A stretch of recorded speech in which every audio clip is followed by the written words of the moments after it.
नमस्कार दोस्तों, मैं हूं सुधांशु। 19 अगस्त को प्रधानमंत्री मोदी की अध्यक्षता में हुई कैबिनेट मीटिंग ने एक महत्वपूर्ण निर्णय लेते हुए नेशनल रिक्रूटमेंट एजेंसी बनाने का निर्णय किया। अब ये निर्णय क्यों महत्वपूर्ण है और इसकी क्या उपयोगिता है, आज की वीडियो में हम इसी मुद्दे पर चर्चा करेंगे।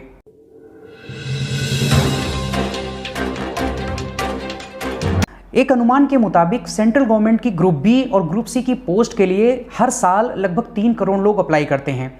वैसे तो एग्जाम्स को कंडक्ट कराने के लिए कई सारी रिक्रूटमेंट एजेंसीज हैं, लेकिन मुख्य रूप से 3 ऐसी रिक्रूटमेंट एजेंसीज हैं जिनके माध्यम से मैक्सिमम पोस्ट भरी जाती हैं, और वो एजेंसीज हैं आरआरबी, एसएससी और आईबीपीएस। दोस्तों, अभी तक ये होता था कि ये सारी एजेंसीज नेचर ऑफ पोस्ट के हिसाब से अपने फॉर्म अलग अलग निकालती थीं और अलग अलग एग्जाम कराती थीं। कुल मिलाकर रिक्रूटमेंट का पूरा प्रोसेस अलग अलग था। सेम लेवल या यूं कहें कि सेम क्वालिफिकेशन के लिए आपको अलग अलग फॉर्म भरना पड़ता था। तीनों एजेंसीज के एग्जाम के लिए अलग अलग सिलेबस को तैयार करना और 3 बार अलग अलग एग्जाम देना पड़ता था। इन सारी दिक्कतों को दूर करने के उद्देश्य से केंद्र सरकार ने सोसाइटीज रजिस्ट्रेशन एक्ट 1860 के तत्वाधान में एक ऑटोनॉमस सोसाइटी गठित की, जिसे नेशनल रिक्रूटमेंट एजेंसी का नाम दिया गया। ये एजेंसी सेंट्रल गवर्नमेंट की ग्रुप बी और ग्रुप सी की वो सारी पोस्ट जो एसएससी, आरआरबी और आईबीपीएस के माध्यम से भरी जाती थीं, उन पोस्ट के लिए टियर 1 का एक कॉमन एग्जाम कंडक्ट कराएंगी। यानी नेशनल रिक्रूटमेंट एजेंसी एक कंबाइंड रूप में फर्स्ट लेवल स्क्रीनिंग का एग्जाम कंडक्ट कराएगी, और केंद्र सरकार का ये कदम कहीं ना कहीं रिक्रूटमेंट प्रोसेस में एक बहुत बड़ा रिफॉर्म लेकर आएगा। दोस्तों, इस मुद्दे से जुड़ी हुई कुछ महत्वपूर्ण बातें जो आपको जानना जरूरी है, चलिए उस पर चर्चा करते हैं।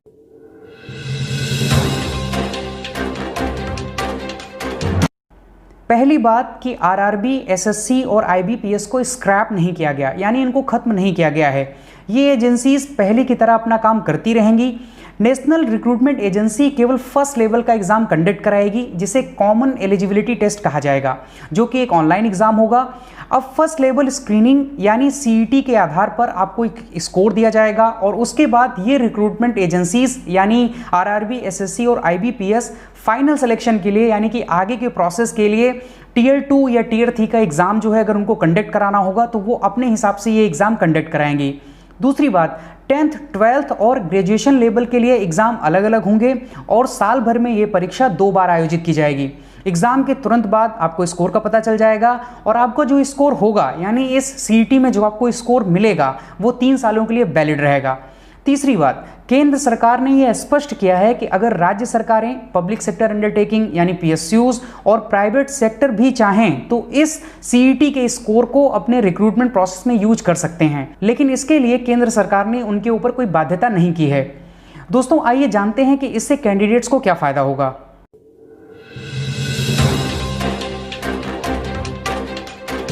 सरकार ने स्पष्ट किया कि ये सीईटी यानी कॉमन एलिजिबिलिटी टेस्ट हर एक जिले में कंडक्ट किया जाएगा।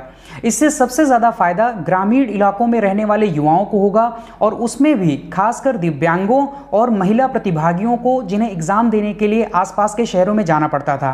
ट्रेवल एक्सपेंसेस के साथ साथ एग्जाम देने के लिए शहर में जाकर रुकना कभी कभी निश्चित रूप से मुश्किल वाला काम होता था, और इससे कई बार महिला प्रतिभागियों को अपना एग्जाम भी छोड़ना पड़ता था।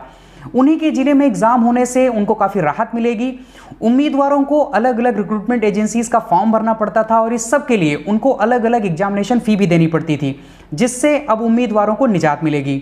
कैंडिडेट के सामने एक और समस्या होती थी, वो है अलग अलग रिक्रूटमेंट एजेंसीज का अलग अलग सिलेबस। एसएससी का अलग सिलेबस, आईबीपीएस का अलग सिलेबस और आरआरबी का अलग सिलेबस होता था। कॉमन एलिजिबिलिटी टेस्ट होने की वजह से कम फर्स्ट लेवल स्क्रीनिंग का एक कॉमन और स्टैंडर्ड सिलेबस होगा, जिससे प्रतिभागियों को काफ़ी फायदा मिलेगा।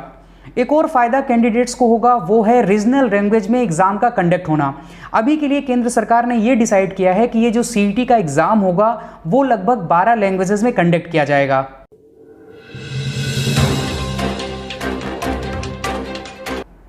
दोस्तों, वैसे तो ये बहुत ज़रूरी सुधार है रिक्रूटमेंट प्रोसेस को लेकर, लेकिन केंद्र सरकार के सामने कुछ चुनौतियां भी हैं, क्योंकि कॉमन एलिजिबिलिटी टेस्ट पूरी तरह कंप्यूटर बेस्ड ऑनलाइन टेस्ट होगा, और उसके लिए इंफ्रास्ट्रक्चर मैनेज करना आसान नहीं होगा।